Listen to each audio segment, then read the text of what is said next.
চলো দেখে নেওয়া যাক অ্যালজেব্রার আরেকটি অঙ্ক। তো এই অঙ্কটি দেখতে ভয়ানক লাগলেও অঙ্কটি করতে কয়েক সেকেন্ড লাগবে খালি। তো এখানে একটা জিনিস খালি আমাদের মনে রাখতে হবে যে যখনই আমরা কোনো ইকুয়েশন পাবো যেখানে A square plus B square plus C square equal to A B plus B C plus C A পাবো, তখনই আমরা A equal to B equal to C equal to 1 ধরে নেব। ঠিক আছে, তখনই আমরা এটা ধরে নেব।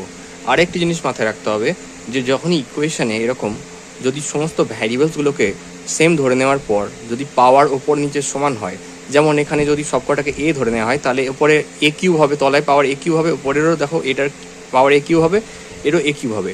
আগে একটি অঙ্ক এরকম দেখানো হয়েছে যেখানে পাওয়ার ওপর নিচে পাওয়ার সমান হলে আমরা এই কৌশলটা অবলম্বন করি, equal to B equal to C. তাহলে আমরা করতে পারি কি, এইখানে আমরা এ বি সি এর মান 1 ধরেছি যেহেতু, তাহলে কত হবে এখানে ক্যালকুলেশনে, তাহলে এটা 17 ইন্টু 1 তার মানে 1, তো 17 ইন্টু 1 মানে হচ্ছে 17 মাইনাস 5 এদিকের সাথে এ বি এখানে তো পুরোটা 1, তাহলে 5-এর সাথে 1 গুণ করলে এখানে 5, আর এখানে 3 এবিসি সবই তো এখানে এ তো 1 ইন্টু 3 মানে তলে 3 থাকছে, তো 17 থেকে 5 বাদ দিলে 12 বাই 3 মানে হচ্ছে 4 হচ্ছে উত্তর।